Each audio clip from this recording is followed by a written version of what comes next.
Good evening and welcome to Friday Night Blitz on Livestream STL. We are live from Oakville High School in Oakville, Missouri, home to the Oakville Tigers. They're taking on the Eureka Wildcats. Ray Halbrook, Scott Latta, and Brian Kaplinger. Both teams on paper match up really well. Both are coming off losses, but I think the game plan from both sides is really going to be to look for that explosive play. They've got some unique playmakers, and so I think you're in for a treat. Yeah, it's a good Oakville team. They've got some talented young men, and they're doing some great things out there. So both sides of the ball for us, it's just finishing with details, and that's something we've been preaching all week. And our guys were those last two games were right there in the game going into the fourth quarter, and just really focusing on trying to finish football games. And that Oakville teams, they got some great players. We gotta get first downs. We gotta get our running game going, and then we gotta avoid the big play. Eureka's a big play team. That's kind of how they've been going about things this year, and we gotta keep them under wraps and make them work for what they got to get. First and goal, showing blitz from the Tigers, and wide open number 33 for the touchdown. Blake Ashby. Just a great read there. I think Oakville was selling on the run and kind of got caught as it looks like Ashby snuck out from maybe around the tight end, just kind of like he that. Just went right down the seam, it looked like. Nobody picked him up. Holman, little pump fake right there to the outside. Number 3 cuts it in and takes it to the house. 6 more points for the Wildcats. Quick start for Eureka. Yeah, great move there by Allen Brown in the reception just to cut it back inside and find his way into the end zone. More excited here, so hopefully that'll encourage him to push the ball further. Drops back and launches it deep. He's got a man wide open. 10-5, touchdown. North and South football right there. Number 10 with the dime. Yeah. Joshua Williams gets Oakville on the board, and how about that pass? Absolutely, one of their big play receivers, and you can see the speed to get behind the defense, and a great pass there. 3rd down and 5. You think this is 2-down territory? Oh, never mind. Kodak just runs right through the middle of the Tigers defense all the way to the end zone. And that's tough. I think if you're Oakville, you're probably looking for another one of those passes, and there it is, Kodak right up the middle. Holman, and he's going to roll out to the right, and he's got a receiver wide open inside the pylon. Touchdown. Touchdown Wildcats, number 3, Allen Brown. So the man who got the interception gets the reception for the touchdown. Yeah, to this point, he has definitely been the man of the match, the MVP. He's playing it on both sides and looking pretty strong. Well, I think it's been a clinic by Casey Holman. We're looking at Allen Brown and Trevor Kodak. Those 3 names, I'm sure, will haunt most of the Tiger faithful unless there's a really big shift in the second half. Right. I think you're right on. I mean, when you look at it, I think for me, Trevor Kodak is a little bit of a surprise because obviously not your starting halfback. He's out injured, but man, has he come out and made a statement. Being a sophomore, very difficult to bring down, and then you're seeing the poise of Hobelman, their quarterback, and then the big play ability there that you see with Allen Brown is really just kind of the storyline. Holman gets it, hands it off up the middle, and I believe that's a touchdown for Robinson. Yes, it is. Again, right now you're seeing just little resistance from that defensive line of Oakville. A lot of easy scores you're looking at. Single wide receiver. Romano gets it, cuts up the middle, finds the seam, and into the end zone. 6 points on the board for the Tigers. So you hear the roar there. 2-yard touchdown for Romano. So, looks like that will be the final play of the game. So they will run it out. 35-13, the final here. The Eureka Wildcats victorious over the Oakville Tigers.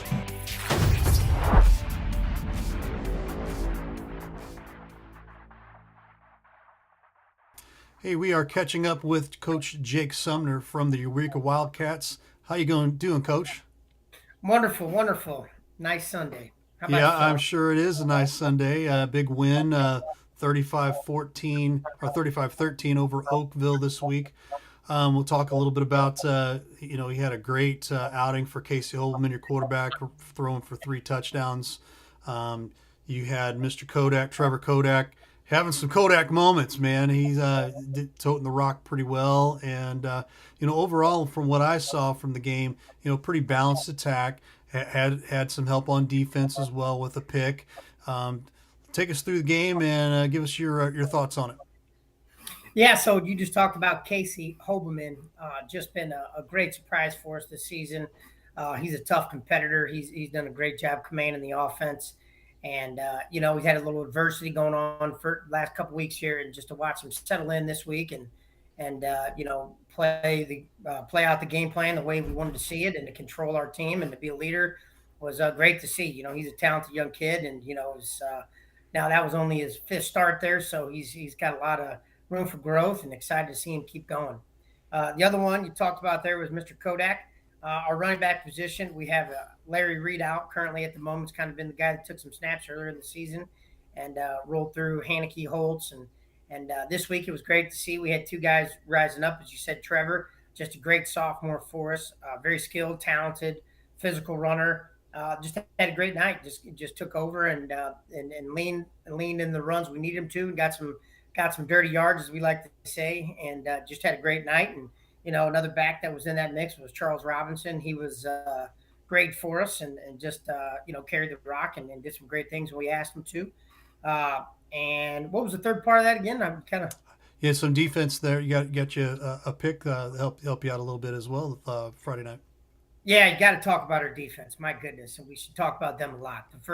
These 5 weeks of the season, we've seen some really good competitive teams, and our defense has been lights out. We got a really strong secondary, a bunch of returning starters back there, returning linebackers, and we've had some guys step up on D-line. And our defense has played at an extremely high level, and Friday night, no different. They, showed out. Obviously, turnovers a big piece of helping game plans move the way you want, and Allen with that, and then turned right back around on offense and scored on that one pick, which was really cool.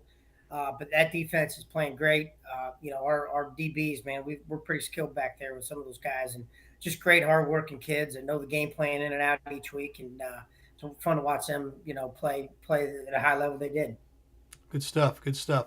Takes you now to 3-2 on the season. Are you starting to see maybe just kind of the evolving of maybe the identity of the Eureka Wildcats right now?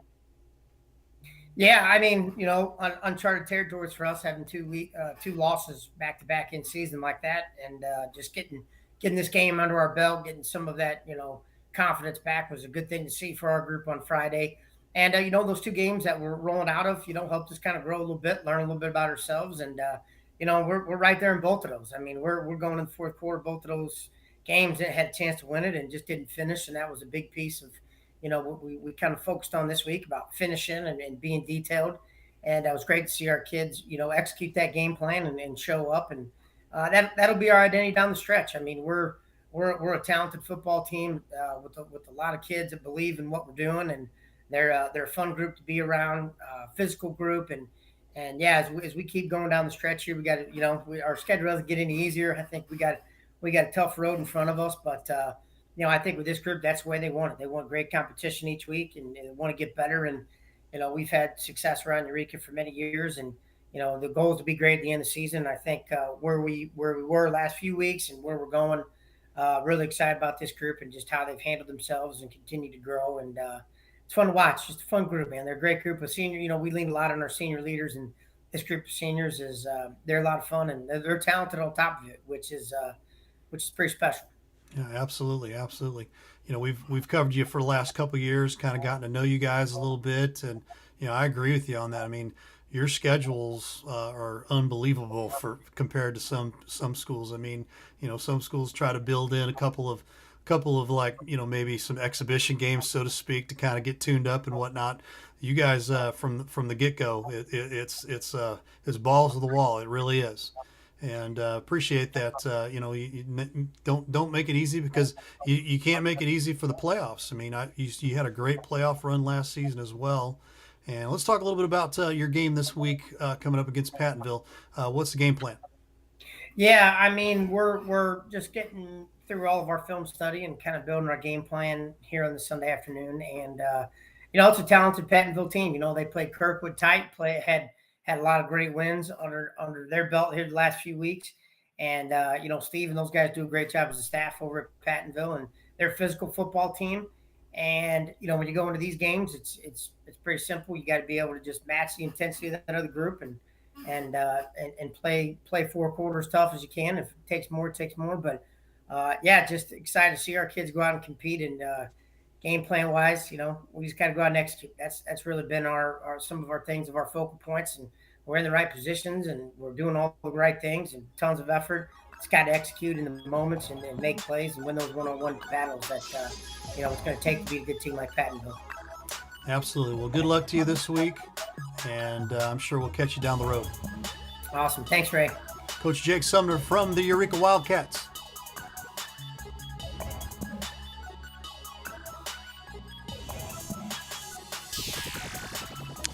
Good afternoon. This is Ray Halbrook from Livestream STL Media here. Hope everybody's having a great day. Welcome to Upon Further Review. We are live right now from the Pasta House out in Festus, Missouri, and I got Matt Bates here. We're missing our third guy. The guy is usually in the middle. The stooge of the Stooges here. Yeah, absolutely. But no, Jeff all Whitener, due respect, yes, yeah. Jeff, definitely key piece going to be missed today, yeah. and key element of the show too. So, yeah, absolutely. That means I have to actually do some work, or lean on me, on you maybe a little bit more than I normally have to. I don't normally have to do all of the actual talking about the stuff. I'm the guy that just does all the knobs and bells and whistles in the background. But I'm going to try. Let me set this up for you, because you were at that Eureka Oakville game. So what I just saw in the interviews and what I've seen on paper, head coach out there at Oakville was like, we need to focus on the run game, and the big plays got to stop them. They had total rushes, 15 rushes for 54 yards. They had 119 in passing yards, 173 total yards of offense, Ray. This was, as you saw in the film clip, 14-7 in favor of Eureka, getting ready, to head into halftime.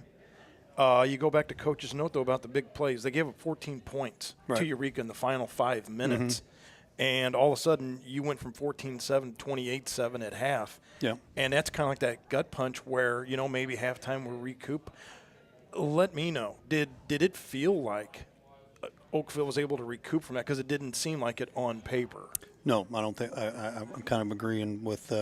No, there was no recovery on that. I mean, Oakville they struggled most of the night, just trying to figure out the the Eureka offense and defense. It just seemed like, and they just everything that they tried to do, they were either a step behind or a step and a half behind. And no disrespect to Oakville. I mean, they've had a pretty decent season already this year, but coming in, and I knew it might have been a tough one for them, but kudos to the Eureka Wildcats for getting back on track. Coach Sumner, he preaches finish and execute, and that seemed to be the message that was delivered by the coach, received by the players. Talk to me about Trevor Kodak, the sophomore, 14 carries, 104 yards and a TD.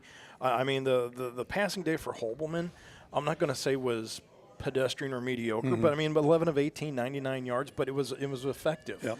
But talk to me about Trevor Kodak, the sophomore running back. What does he look like in person? Yeah, so I mean, again, a really good mix of pass and run, and they even found him a couple of times, out in the flat for a couple of big gains. But the kid's just he's a north-south runner, and that's what it kind of comes down to. If you're looking for something to be successful with, is being able to get your line to move the ball north and south, and they were able to do that very, very effectively Friday night. So let's get into some of the score, the other results here as well. You saw the 35-13 Oakville win there. We're going to talk a little bit about Windsor, 29-6, and then once we get done talking about it, we've got some video on that as well. So talk a little bit about that there, Matt. Windsor's getting back on the map and finding their identity. That 7-6 win over Herculaneum in week 1. That was really, after talking to Coach Funson, it basically these last couple weeks that we've been fortunate to do for Windsor, you've just seen the metamorphosis of how Windsor is able to take basically like a whole new game plan. After week 1, Coach Funson was like, we're just going to wad that up, throw that in the trash, and comes back with a new scheme. And one of the new schemes is you look at, they had 40 carries, 242 yards collectively. Logan Wilson, 10 carries, 100 yards. They had 9 different rushers running the ball for Windsor. Yeah, that's good. And in each one is like just a subtle variation of the back you just saw coming in. Mm-hmm. So that this isn't, like where you've got like one Cole Rubel and then it's a one-trick pony. Right. He's wash, rinsing, and repeating 8 other guys like that out there. Yes, two completions out of 3 total pass attempts, 33 yards. But when you look, though, Patterson's able to get the ball out and able to throw in a bit of a passing game. And I think that is what can benefit a Jefferson County team, because as you expand into these other counties, and you see that going north, like you see like your Bishop de Burghs, your Pattonvilles, your Eurekas, you've got a throwing game, you've got a passing game, even though it might be predicated on the run. Mm-hmm. But if you're just solely lining up and going 1, 2, 3 plays and everybody knows what's coming, being able to toss the rock like you see at Hillsboro, being able to mix that up, that is something Coach Funston now is going to start to interject into there. And, God love the DeSoto Dragons right now. Coach Schmidt is got some work to do, but you know what? I think as a coach, when you each week are we building? Are we getting better? Even though you lost 29-6, but is there something that we can take from that and build on? Right. And I think one of those was Connor Siebert. You look at his end stats, and you're like, 1 kickoff return for 5 yards. Well, he had 2 others for over 50 yards apiece that were called back for penalty. And I say that because at one point, Windsor was only up, say, like 14-0. Those were at that point when those 2 kickoffs had gotten returned down inside the Windsor 20-25 yard line. So instead of starting with only a 20-yard field to work with, they're backed up within their own 10-15 yard line to where now you got 85 yards to cover. Yep. Mm-hmm. So I mean, that little shooting of the foot that we talk about, that went from the 20 back to inside your own 10, and that in and of itself is the stuff that needs to be cleaned up on the DeSoto side. And of note, Eli Tebow caught his first pass of the year, 40 yards out of it. So, using him out of the backfield as well, and instead of just trying to set him up as a one-trick pony. So, DeSoto's got their work cut out. Windsor, I think, big game coming up this week against Hillsboro. There we go.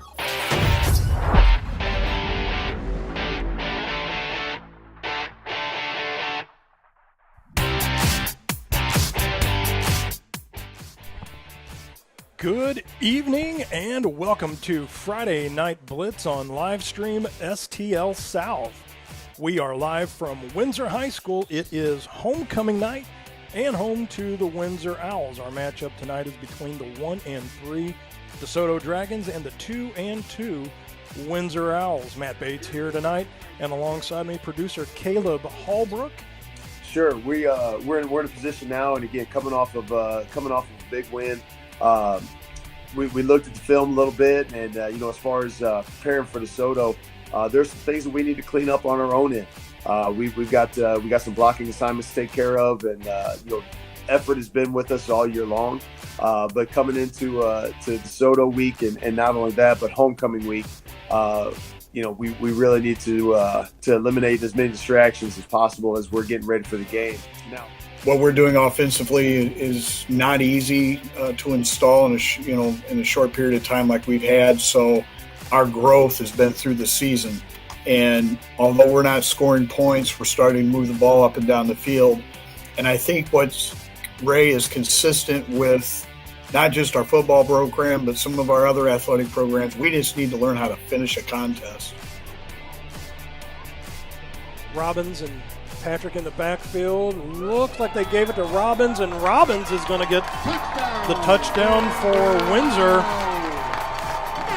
So Windsor, 2-yard run for Landon Robbins is a 6-0 lead. So Windsor takes over at their own 24, straight up the gut. Logan Wilson being chased. Is he gonna score to the house?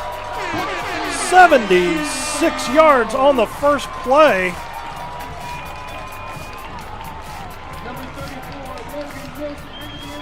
76-yard run by Logan Wilson. One back in motion. That's Heffley. They're going to give it to the inside back. Is that Ryan Eskridge, the punter? 41-yard run. Nope. A.J. Patrick. Pardon me on that, but the 8 looked like a 9 on that. But that was a 41-yard run. Us. That is gross. Misdirection. Handoff in the middle and through. Goes Lawrence Heffley on a 15-yard run. Lawrence Heffley with 3:19 left to go. As the Dragons looking to punch it in. And they do. That is number 24, Thomas Bradley, breaking the shutout streak for the DeSoto Dragons. And it looks like that's going to be a final knee for the Windsor Owls on homecoming night. They beat the DeSoto Dragons 29-6.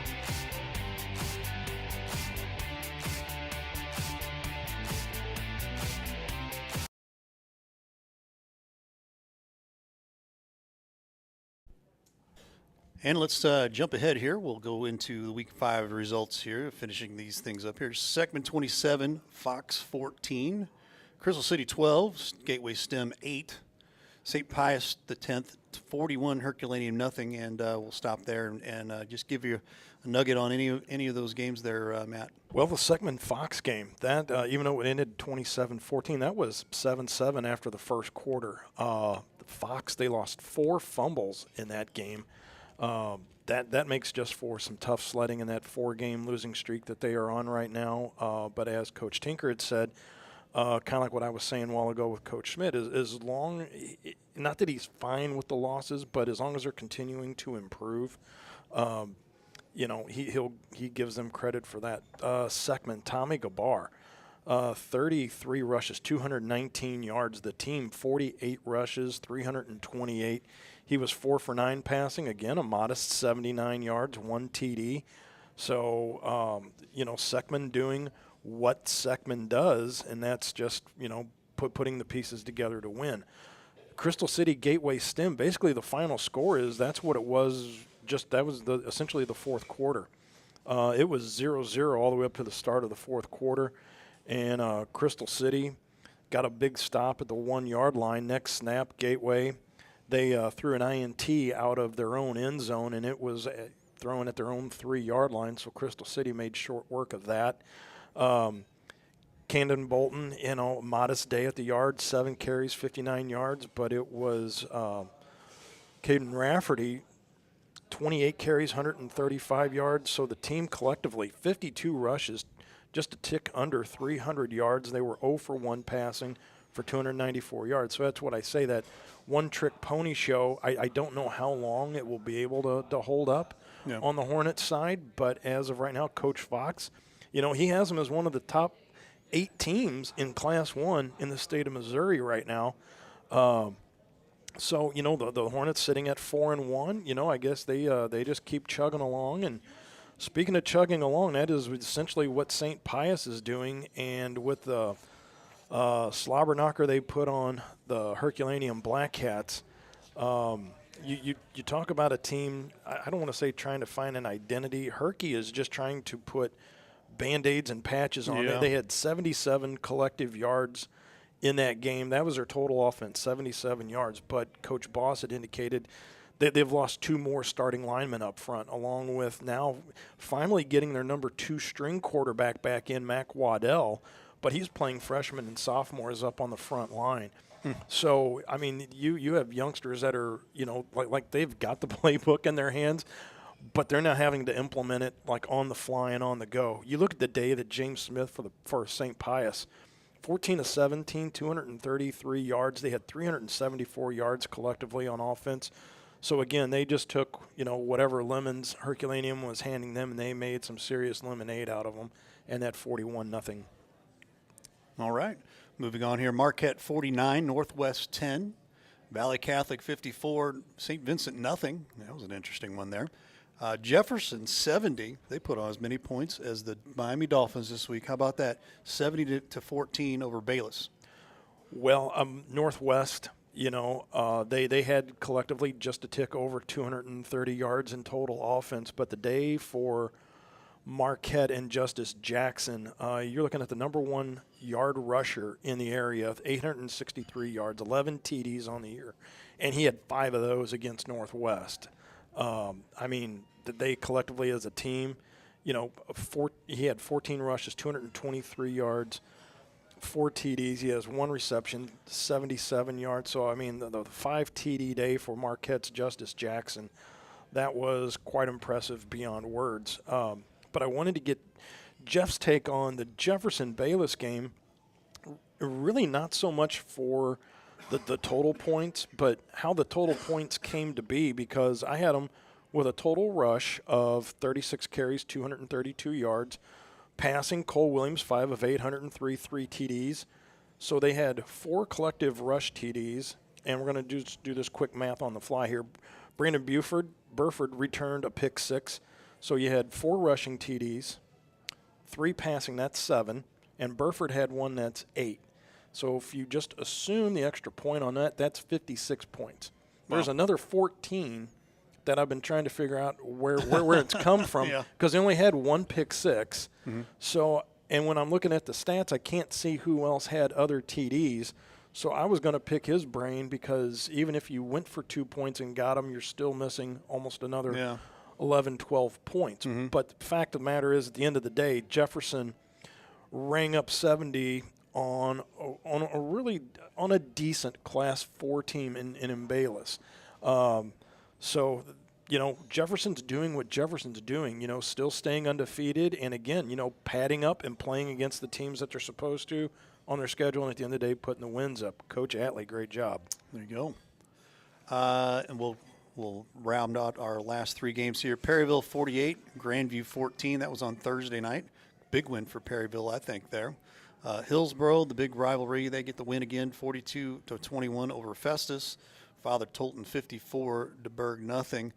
Don't have a whole lot we can talk about with DeBerg, although we will be getting their game this Saturday. Yes. I really think that I really thought they were going to have a lot of momentum going after that win against Afton when they won 64-24. They come in then the next week to Windsor, where, again, it's one of those things on paper.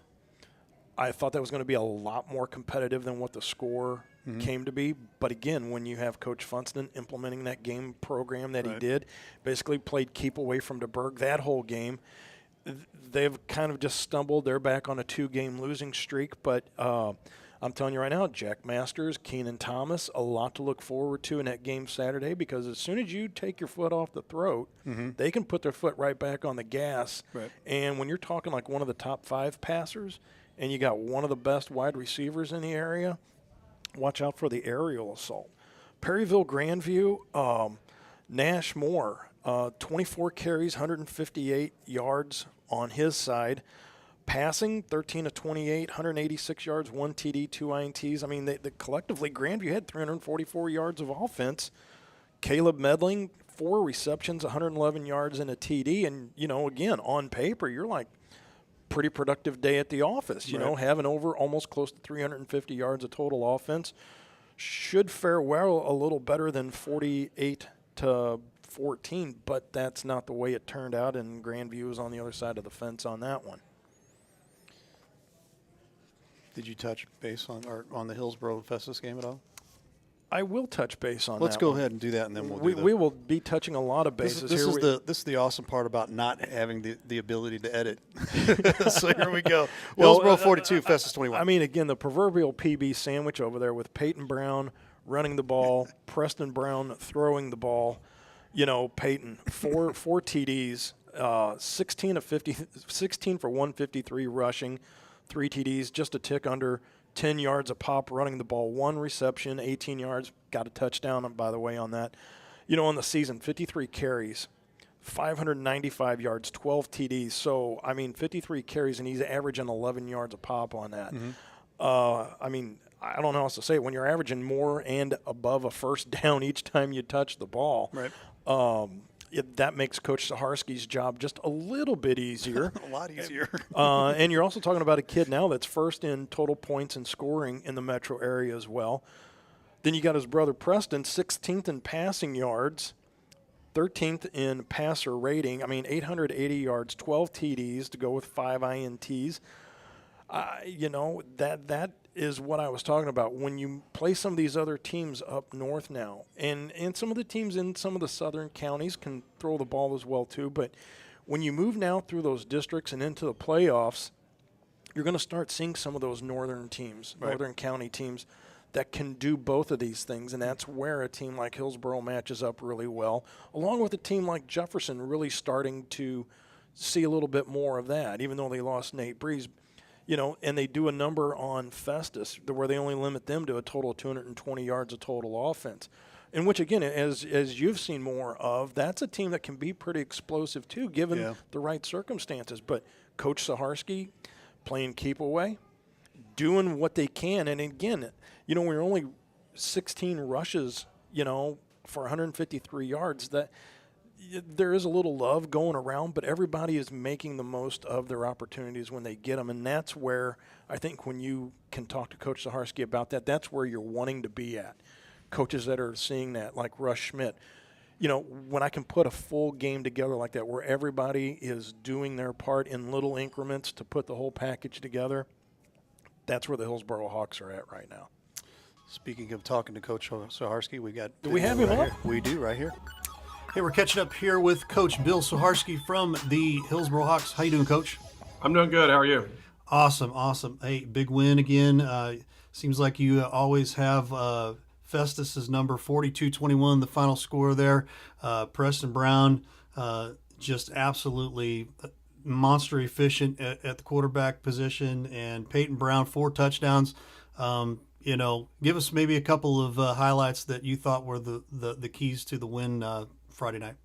Well, we got the big stop there to start the game. We kicked off to them and got the stop and got the ball back. And the offense, we had to make some plays on third down. We hit a big pass to my son Chase over the middle to extend the drive, and I really get down there and throw a touchdown pass to Payton on our first possession. But just having that good drive, we mixed in the pass, mixed in the run. Coach Anderson did a good job calling the game all night, and those guys were able to efficiently move the ball all night. And we were fortunate to get up 28-7 at half. And I told the guys, our goal at halftime was to come out and methodically move the ball on the opening kickoff. We were going to get the ball back at half, and so we need to methodically move it down there, guys. Take as much time off the clock, because I do have a lot of respect for their offense. They're definitely hard to prepare for. They got some playmakers, and we wanted to limit their amount of time there in the second half to even make a comeback. So being able to take about 5.5, 6 minutes off the clock to start the third quarter and then go up 35-7 really took a lot of time off the clock for them. Yeah. And you talk about the methodical, running the ball. I think a lot of teams, they already know what's coming at them, and they still can't find a way to stop it. That's the impressive thing that I've seen over the years here with Hillsborough Hawk football. We'll talk a little bit about your running backs. I've seen probably 4 or 5 running backs in the last few years here that you just basically plug and play. If this guy don't work, this guy does. Last year you had Romaine and Patterson. They're both off to college now. And, this year you've got Payton Brown. I'm just going to ask how deep of running backs do you have for the next 10 years, right? That's I think inquiring minds want to know about that. But I mean, just an amazing amount of the pedigree is always high marks. I feel on my end. What can you elaborate on that for us? Well, first and foremost, it starts with the kids themselves. They have to buy into the weight room and the speed training that we do. And those guys have, ever since I've been the head coach, and it's allowed us to, last year, Payton, people kind of forgot about it, but I mean, Payton, I think Austin ran for just over, just right around 1,100 yards. We had Jackson right at 1,000, and Payton had almost 900 yards. So Payton, those 3 guys just kind of rolled for each other last year to keep each other really fresh on defense, and that was our goal last year, which did allow those guys to stay fresh on D and limit their touches early in the year so that they're not banged up and by playoff time, because that's really what it matters. And so, the backfield mate that starts with Payton is Cohen Linder. He's a dangerous kid, different type of runner. He's that scat back type kid. So we've gotten a lot more spread formation stuff, and Cohen has the ability to play in the backfield, but also line up as receiver. And so we've gotten him out in space a few times on some throws, and there was a ball that he was open on that Preston missed on last night on a post route to Cohen. But we got those 2 guys. Another kid who actually had a real good game last week against North County was Aiden Rowland, who plays one of our linebacker spots, but he's another running back that he's a junior for us. And then Chris Duncan also had a good game. I think Chris had 60 or 70 yards rushing last week and a couple catches for around 30 yards as one of our backs. So those are our top 4 guys, this year. And then we got 3 sophomores that we think highly of that, have worked and gotten better over the years. So Jordan, JJ, he's a really good player for us. And then we have Clayton Brown, and then another kid by the name of Armstrong. He's Brady. He's done a good job for us as well. He's coming off an injury, so we'll get him back this week on the JV. But those 3 guys can run it too, and it's good to have. But a lot of that, it starts in the weight room. It's the off-season stuff. I don't think you can. It's really hard for a kid to make it through high school season now if they don't put themselves in the weight room and get stronger and faster. And what we ask those guys to do, they're going to get hit on and knocked around, so they got to be able to withstand those hits. Yeah. Testimony also to, the injuries too. I didn't even think about that injury, but doesn't really hit you guys all that much very often. So, that's definitely a testament to the weight room as well. Absolutely. Final question for you here. We will talk a little bit about this week's game upcoming here with Windsor. I know Windsor been kind of a little bit on a roll here and seeing some success. And what's the game plan going in this week? Well, looking at them on film, they've changed their offense from what they've done in the past. They've gone to more of a option attack out of the flex or flex bone, however you want to call it. But we're familiar with that for the years we ran it here. So looking at it, it's very similar to what we did in the past. So we have some familiarity with how to prepare for it a little bit. But they've got a really talented kid, AJ Patrick's one of their running backs. From film, their fullback, he's had some big games and some big carries. So definitely have to prepare to stop the option, rally to the football, play assignment football. That'll be key this week. And the old cliche is just keep getting better. You're in the middle of the season, so you want to keep improving week to week so that you're playing your best football down the road. There you have it. There you are. Keep getting better every week there, Coach. Thanks for the time, and we appreciate you. Good luck this week. Thank you very much. Coach Bill Sucharski from the Hillsborough Hawks. It is now time for our Player of the Week segment here, and we have Payton Brown from the Hillsborough Hawks. How you doing, Payton? Doing good. How are you doing? Awesome. Hey, nice night at the office Friday night, by the way. 42-21 win over Festus. We got you down for 16 rushes, 153 yards, only 4 touchdowns. So take us through the game here. Maybe let us know what Coach Sucharski had kind of in as far as the game plan was going into the game.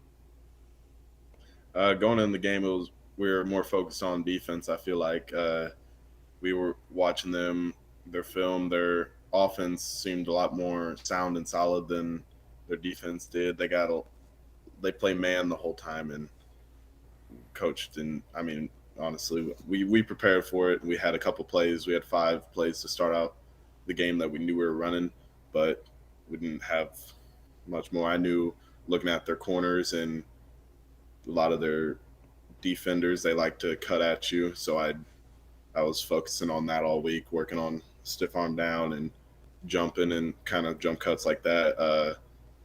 So offensively, we were just doing our thing, trying to spread it out a little bit, open up the box, and then whenever we could let it fly, we threw the ball. And then defensively, we had calls to counter formations and stuff like that. Good deal. Hey, and it seems like it all worked out there. Let's talk a little bit about maybe your personal career here. You've gotten some offers from some schools, and maybe taking a look at some schools. Talk to us about that. Who you being seen by, and who you interested in? Right now, I'm being seen by. I got offers from like Navy, I got Air Force, SEMO, and I'm getting looks from SIU, in Missouri State, and then talking to a couple other, but it isn't as like in-depth looks. Like K-State, because my teammate just went there. He's kind of talking me up, and hopefully I'm talking to coaches a little bit there. I mean, I think things are going good. My top choices out of the offers I have right now is between SEMO and Air Force. Both are really good programs. SEMO's on a rise right now, and I mean, Air Force has always been good. They have their running back kind of offense, and I really like it. They run the ball a lot. It looks good. It just all looks great. Yeah.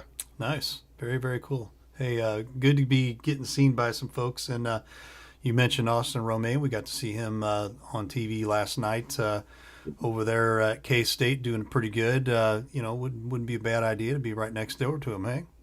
Yeah, exactly. Right, there you go. I'm going to ask you a personal question here real quick. Get personal here with Payton Brown. Who's the better athlete, you or your brother? Definitely me. Definitely me. Would he say the same? No, he wouldn't. He wouldn't. He'd never admit anything. We race it all the time, or we'll try and see who lifts more. I obviously lift more. I beat him in all the races. I mean, I don't know what more I got to prove to him, but I'm an athlete overall, better for sure. The sibling rivalry there. Here with Payton Brown. Final question for you, Payton. You've got the Windsor Owls this week, and they're coming off of a pretty good win over DeSoto there, and kind of seeing some uptrend for the Windsor Owls. So the game plan might have to change a little bit. But have you guys taken a look at this week's game plan yet? Not as a team yet. I watched a little bit of them. I really don't have any comments on them. As a team, we'll meet tomorrow, and I'll listen to coach and see what he has to say. Really just going into it, I think it's going to be, not to disrespect them, but a week to kind of focus on ourselves, try and fine-tune things, and just get better as a team. Love it. We appreciate being on here with us, and congratulations on being Player of the Week. Thank you for having me. That's Payton Brown from the Hillsboro Hawks.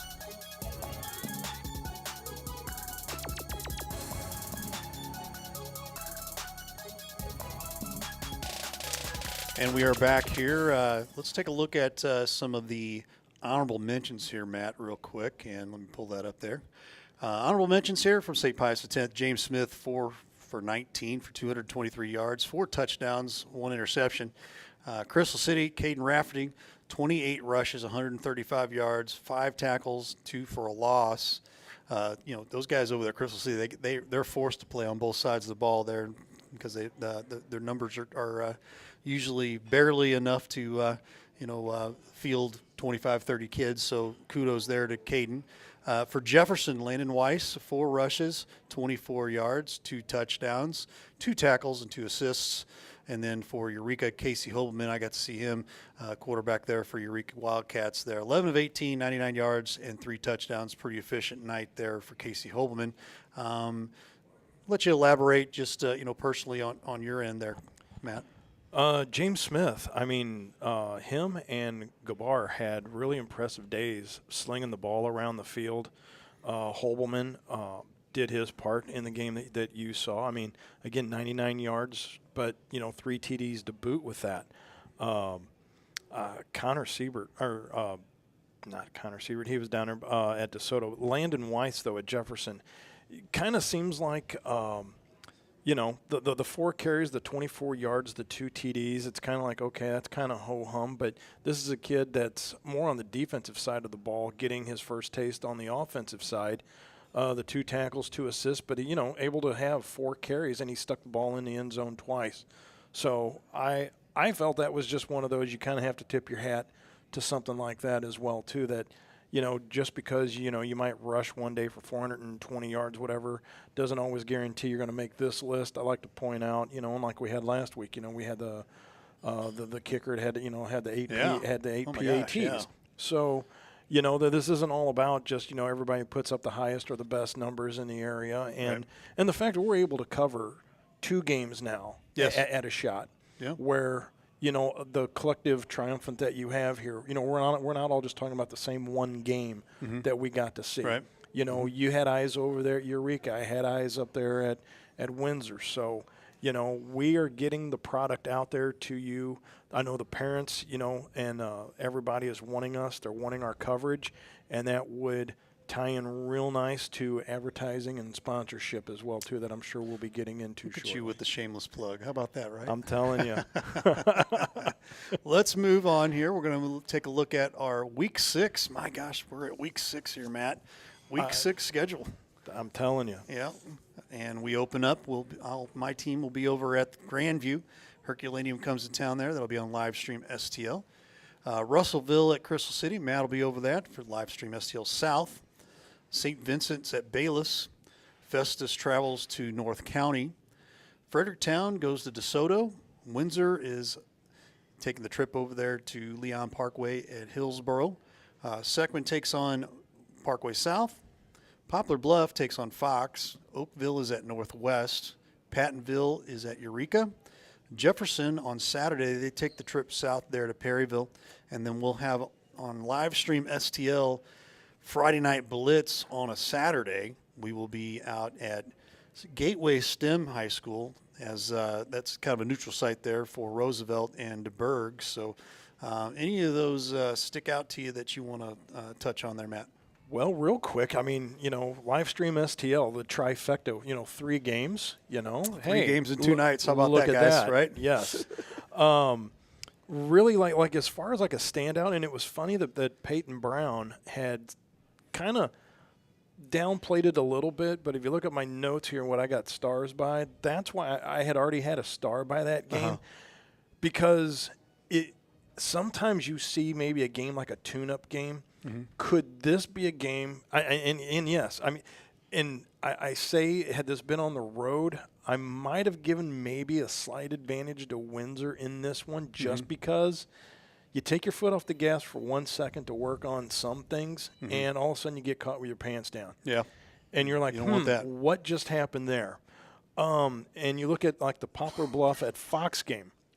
I find that interesting, as always, just because when you're making a road trip of 2.5, 3 hours to play, where it's not like an overnight stay, you come in fresh, you're leaving school at about 3:30-ish, maybe, if not even earlier, just so you can get up, get the trek. You come in, and all of a sudden you got to pad up and play. Right. Could this be a game where Coach Tinker and the guys over at Fox are able to just, catch Poplar Bluff off their guard? You never know. But, a win, and we'll see that coming up here as far as district play goes. Another win by Fox, and they can bump themselves up here to guarantee a playoff game. So, and then the last one I have would be, again, Jefferson at Perryville on Saturday. Huge game with, at least with, conference. What do you call it? Conference play? Well, yeah. the Conference standings? liabilities. Oh, liabilities? Yeah, that's still not the word I'm looking for, but implications. There you go. That's the word I was looking for. District implications. That's it. These are the words that you're looking for, Matt. I love it. Go ahead. But no, that's my last one to finish out though. That but Jefferson on the road at 5-0. Can they go to 6-0? And once again, that's a game. All the way down at Perryville. It's about an hour drive. But if it's Saturday at noon, you're having to get up a little early. It's more like, like a brunch kind of game because you're not playing like Saturday at, 6, 7 o'clock, early morning starts. So that just in and of itself can be a little bit of a change of the routine where you just kind of you're like, Right. Seen that before too. So, you never know. Little highlight next to the Jefferson Perryville game. There you go. We're going to step aside for just a quick second. This is Upon Further Review. We will be right back.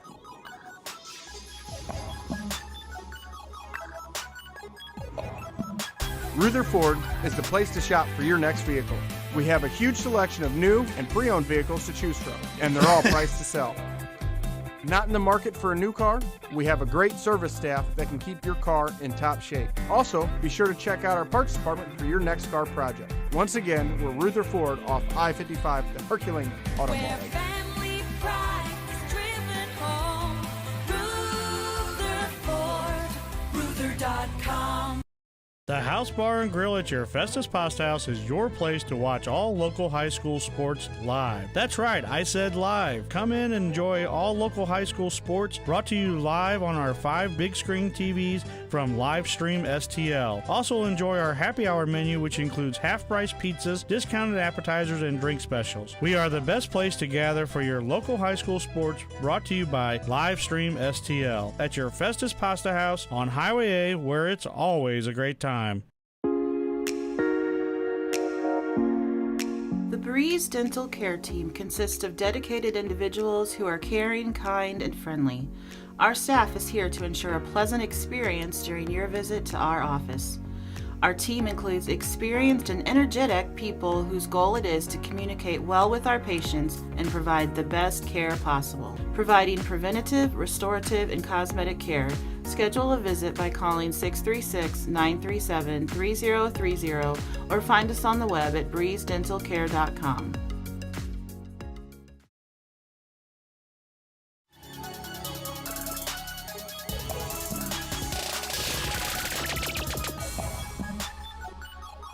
And we are back here. Thanks for being with us upon further review. This is a different segment that we normally don't do. We're going to start adding as we go through each week here.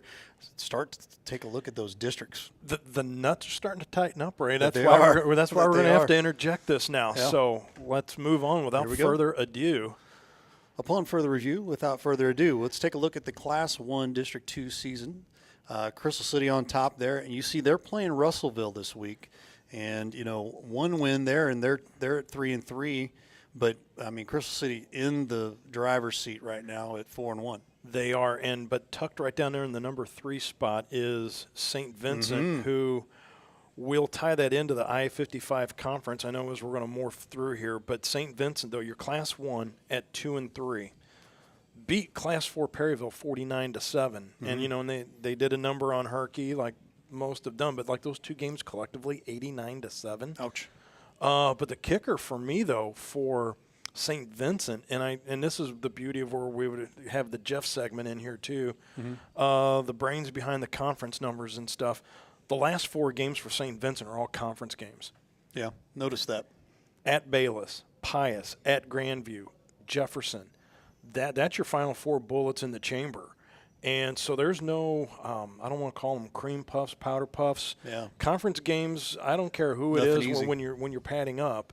Those are all going to be meaningful games down the road for them. So St. Vincent sitting at that number 3 spot. Again, Crystal City can only do what Crystal City can do, play who they have on their schedule.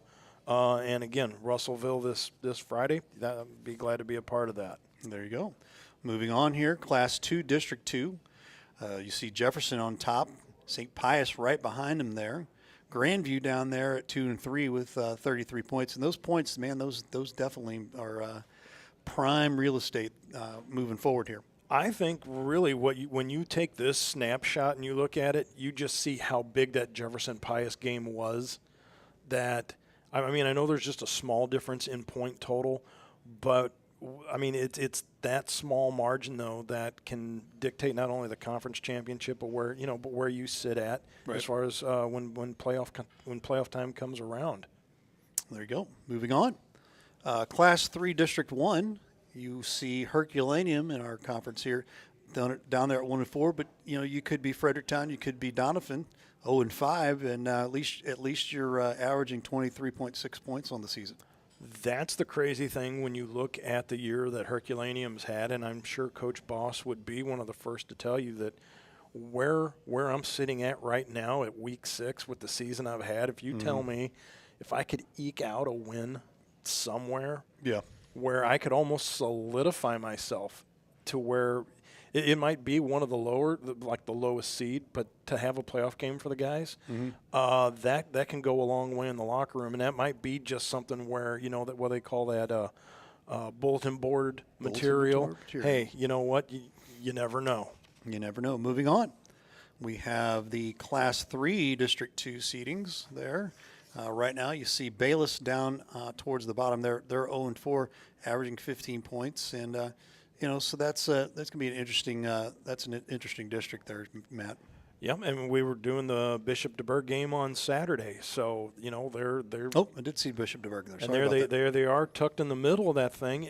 They're in the top 4 with a 1-4 record. So, again, that's one of those magical things of anything being possible. And you know what? That all falls into Coach Masters and able to get that win against Afton. And as big as it was against Afton, held their own along the way here. But another win, eke out another win here, at least get yourself at 2-4. You're talking playoff game for Bishop DeBerg. And how long has it been since you talked playoff football and Bishop DeBerg in the same sentence? Years. Yeah, it has been. So it would be big for them. There you go. Class 4 District 1. You see Perryville there at number 2, Hillsborough at number 1, 5-0, Perryville number 2, Festus at number 3. They're both tied in the record, but Perryville eking out by like 0.5 of a point there. How about that? North County there as well, and DeSoto down the bottom, but that is a competitive district there, Matt. That's going to show also how big the Jefferson-Perryville game is going to be on Saturday as well, too, because I would think if you were a Perryville Pirate, being Class 4, stub your toe against a Class 2 Jefferson team, to me, and again, I'm not sure how all this, I mean, it's like trying to figure out quarterback rating, but that's got to have some serious implications. Right. And you got Festus, breathing down the Pirates' nose as well, too. But also, I mean, I know Hillsborough's got some distance there between them and Perryville Festus, but, if they have a hiccup against Windsor, and I'm just saying that's only just on paper what we're seeing here, but if Hillsborough has a hiccup against Windsor, could make things a little interesting. Absolutely, I agree. The Class 4 District 2 seedings right now look like this. You see Windsor locked there at in third place there with 3-2, but only like 3 points away from taking that second slot. Right now, they would be hosting a game at home. I'm telling you right now, Coach Funston, and then this is, again, that billboard material that you put up in the locker room where, this is, coaches can only coach X's and O's so much. Right. But when you, as an athlete, when you see that up there where, you come in and you're like, man, we're 3-2, gosh darn it, and all this. But if coaches got just something simple up there, like, keep doing what we're doing. This is where we're at right now, guys. Playoff game. Now we're in it. Let's see where we can finish up at in this thing. And again, they're a sniff away, just a tick away. And again, as you said, hosting a playoff game. Yep. Coach Funston would take that, I'm sure. Yeah, absolutely, no doubt about that. I would as well. Class 5 District 1. You see Fox down there in 5th place. Farmington up there at the top. You just always see Farmington doing well. Melville, another local school here, 0-5. But, Fox sitting there at 1-4. Hey, one win could put them, and they're only 2 points away from second place. That is a tight district. So that's why I say this game against Poplar Bluff, is so huge, even though Poplar Bluff is only 0.14 of a point away. But again, Poplar Bluff comes in on fumes to Fox. They take care of business. Conference district win. Right. Shoot you up. And if you go back to that slide again real quick, sure. Again, you take Farmington off the top, take Melville off the bottom, and you're 2 looking points. And again, and even though it might be against Poplar Bluff, that's got to be a huge tick in your numbers to where that's more than, I mean, you could go from second to the bottom to second place. Yeah, right. That just shows you how, I mean, the disparity is real tight on there. Yeah, Real tight. Class 5, District 2, you see Eureka sitting there at second. That's an interesting spot for them to be there. Rockwood Summit still rocking and rolling. We're going to talk about Rockwood Summit, about maybe covering some stuff with them down the road here as well. But let you elaborate there, Matt. Well, Coach Sumner, again, as he said, kind of surprised, early on in the season with the 2 losses. Usually a Eureka team like that has got those spread out a little bit. So, but I mean, again, they're kind of in the, what do you say, masters of their own determination here. That they just need to finish out the season, see where they fall into. Absolutely. Our final game that our final district we're going to take a look at here, Seckman, absolutely rolling here. But you see Jackson right up underneath, and that one should be a fun one there too as well.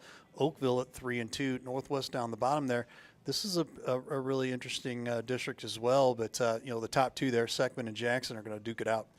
They are, and I think that's why near the end of the season, if it's not the last week, correct me if I'm wrong, Ray, but Jackson, Hillsboro? Jackson Festus. Jackson Festus, Yep. Okay. It is. That's still, man, I mean, back in the day, I was able to do a Jackson Festus playoff game, and so I know what the Indians can bring to the table, and now that they are Class 6, coming in to take on Festus. That's one to just kind of highlight as we go along here, because again, Seckman does what Seckman does, the Jaguars and Coach Bear out there. But again, that's what I say. When you look at where these numbers are at and with what they are, you cannot afford to have a toe stubbing along the way, because you're only looking at Seckman at 45.6 points and Jackson's only 43.1. Right. So you can't afford to really take that proverbial game off or, coast through, because, again, you could come through town, get caught with your pants down, and it's like, uh-oh. Oh, yeah. Uh-oh. Yeah. So there you go. Well, that wraps up our week 5 of the Upon Further Review show. Big shout out there to Jeff Whitener. I know he's under the weather. Called me up this morning and said, I have no voice. And I'm like, well, we are going to have to just move forward without you, unfortunately. But Jeff, get better. And before we get out of here real quick, we'll let you know what we've got going on this week. Friday Night Blitz, we'll have the Herculaneum Blackcats taking on the Grandview Eagles. That'll be the live stream STL game of the week there at Grandview. 6:45 will be our pregame. Same pregame time over at Crystal City. They'll be hosting the Russellville Indians from Dr. J.J. Comerford Stadium there in Crystal. We haven't done a game over there in a long time, so I'm kind of looking forward to that. Hopefully it works out over there, but we'll have that game on live stream STL South. Friday Night Blitz on a Saturday. Yes, please. The DeBerg Cavaliers will be taking on the Roosevelt Rough Riders out at Gateway STEM High School. That'll be a noon kickoff. We'll try to get that kicked off about 11:50 a.m., Matt. We got a quick turnaround there from Friday night to Saturday. Blocks and bagels. Yeah, there you go. Thanks so much for being with us. We appreciate it. Thanks again for watching Upon Further Review. For Ray Halbrook and Matt Bates and Jeff Whitener from at home, thanks for watching Upon Further Review. We will see you down the road. Get better, Jeff. Yes.